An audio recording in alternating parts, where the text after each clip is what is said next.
તો નમસ્કાર દર્શક મિત્રો, સમાચાર આવી રહ્યા છે જંબુસરથી। શ્રાવણ માસનો પ્રારંભ થનાર હોય કંબોજ થંભેશ્વર મહાદેવ ખાતે ટાળામાર તૈયારીઓ ચાલી રહી છે। શ્રાવણ સુદ એકમ એટલે કે શ્રાવણ માસનો પ્રારંભ અને શિવ પાઠેશ્વર પૂજા પ્રારંભ। પવિત્ર શ્રાવણ માસનો પ્રારંભ તારીખ 25/7/2025ને શુક્રવારના રોજથી થનાર હોય શિવ ભક્તોમાં અનેરો આનંદ ઉત્સાહ જોવા મળી રહ્યો છે। ભોલેનાથને રીઝવવા આ માસ દરમિયાન શિવ ભક્તો બીલીપત્ર, કાળા તલ, પુષ્પ સહિતના દ્રવ્યથી પૂજા પાઠ કરી એકતાણો ઉપવાસ કરી ધન્યતા અનુભવે છે। દક્ષિણ ગુજરાતના મિની સ્તંભેશ્વર તરીકે ખ્યાતિ પામનાર કંબોજ સ્તંભેશ્વર તીર્થ ક્ષેત્રે અધિષ્ઠાતા વિદ્યાનંદજી મહારાજ દ્વારા ભાવિક ભક્તોને દર્શન પૂજનનો લાભ મળે તે માટે ટાળામાર તૈયારીઓ ચાલી રહી છે। શ્રાવણ માસમાં ભક્તોનું કીડિયારું સ્તંભેશ્વર મહાદેવ ખાતે ઉમટી પડશે। મહીસાગર સંગમ તીર્થ જેવી મહાન ભૂમિ પર ભગવાન શંકર દેવોના દેવ મહાદેવના પરાક્રમી પુત્ર કાર્તિકેય સ્વામી દ્વારા સ્થાપિત શિવલિંગ સ્તંભેશ્વર મહાદેવ દર્શન માત્રથી મનુષ્યની આદિ વ્યાધિ અને ઉપાધિમાંથી મુક્તિ થાય છે તથા સઘળી મનોકામનાઓ પણ પૂર્ણ થાય છે તેવું માનવામાં આવી રહ્યું છે। તોશિફ સિન્હાનો રિપોર્ટ, ન્યૂઝ ટુડે, जम्बूसर। मेरा नाम मंजू करनानी है। हम सूरत से हमारे पूरे परिवार के साथ आए हैं यहाँ स्तंभेश्वर महादेव का दर्शन करने। कावी कुंभई का नाम सुना, काफ़ी दिनों से सोच रहे थे सब लोग के दर्शन करने आने। महादेव की इच्छा हो गई, दर्शन करने आ गए। बहुत अच्छा लगा, ये एक पानी का अद्भुत नज़ारा देख के बहुत अच्छा लगा। पहली बार देखा है ऐसा भारत में कि मंदिर, शिव जी का मंदिर पानी देख के साक्षात महादेव का अभिषेक होता है पानी से। हर हर महादेव, हर हर महादेव।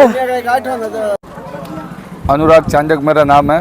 हम लोग सारा सहपरिवार सूरत से आए हैं।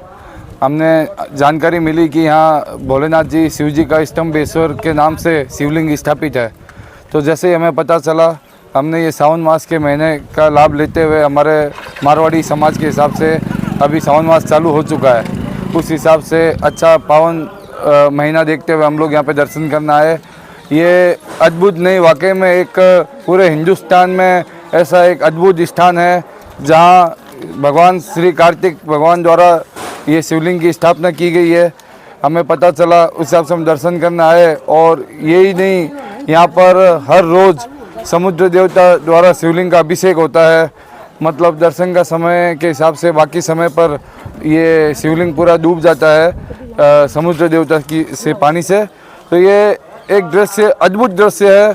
और ये हमारे भारत के यहाँ पे पावन धरती पर स्तंभेश्वर महादेव की जो शिवलिंग है, दर्शन करके बहुत ही आनंद आया।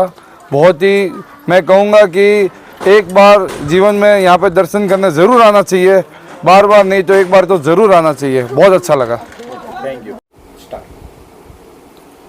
भगवान स्तंभेश्वर महादेवનું મંદિર આજે ભરૂચ જિલ્લાના જંબુસર તાલુકામાં આવેલું છે।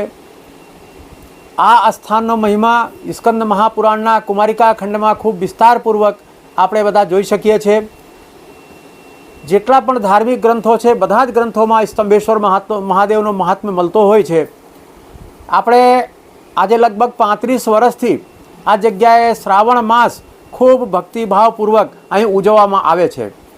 આ મંદિર સમુદ્રની વચ્ચે 2 વખત લુપ્ત થઈ જાય છે, ત્યાર પછી જ્યારે સમુદ્રની ભરતી હટે ત્યારે આ મંદિર દર્શન આપે છે। આ પ્રક્રિયા આજે અહીં વર્ષોથી ચાલતી હોય છે।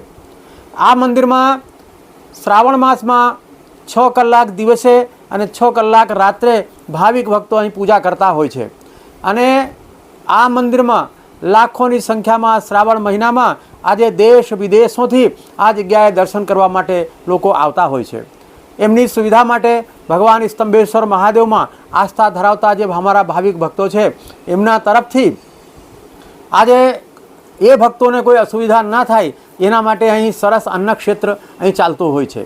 આ અન્નક્ષેત્રમાં આજે लगभग 12,000 સ્ક્વેર ફીટનો આજે હોલ જે આપણે સામે જોઈ રહ્યા છે એ ભાવિક ભક્તોને સુવિધા માટે અહીં બનાવવામાં આ અહીં આવેલું છે। અમારે યજ્ઞ જે છે જે અમારી સનાતન ધર્મની પ્રાચીન પરંપરા છે, અહીં 35 વર્ષથી યજ્ઞ પણ અહીં ચાલતો હોય છે અને એ યજ્ઞના પીઠો પણ બધા જ નવા બનાવવામાં આવ્યા છે અને આ યજ્ઞમાં દેશ વિદેશ, લંડન, અમેરિકા અને ઓસ્ટ્રેલિયા, આપણા ભારત, રાજસ્થાન, ઘણા બધા રાજ્યોના લોકો લગભગ 400 જોડા આ યજ્ઞમાં ભાગ લેવા માટે અહીં આવવાના છે. એમની પણ સુવિધા ખૂબ સતત રીતે જળવાઈ રહે એ વ્યવસ્થા પણ આ ભાવિક ભક્તો તરફથી કરવામાં આવી છે. સ્તંભેશ્વર મહાદેવમાં સેવા કરવા માટે આખા ગુજરાતભરમાંથી સ્વયંસેવકો પણ અહીં આવવાના છે અને એ બધા આજે 35 વર્ષથી જે વ્યવસ્થા ચાલે છે એ વ્યવસ્થા એના કરતો સારી રીતે થાય એ પણ સુવિધા અહીં કરવામાં આવી છે. અભિષેક કરવામાં આવશે. આ જગ્યાએ શ્રાવણ મહિનામાં ભગવાન સ્તંભેશ્વર મહાદેવમાં જે પણ યજમાનો આવવાના છે એમની એક વિશિષ્ટ પૂજા અહીં કરવામાં આવે છે. જેવી રીતે આજે રુદ્રાભિષેક, લઘુરુદ્ર, મહારુદ્ર, અતિરુદ્ર શાસ્ત્રોમાં ઘણા પ્રકારની પૂજાઓ લખેલી છે. આ મંદિરમાં શ્રાવણ માસમાં લગભગ 10 કરોડ બિલીપત્રોથી ભગવાન સ્તંભેશ્વર મહાદેવની પૂજા અહીં થવાની છે. ત્યાર પછી હજારો લીટર દૂધ, દહીં, ઘી, મધુ, સાકર અને નાના પ્રકારના અનાજથી પણ ભગવાનનો અભિષેક અહીં કરવામાં આવશે.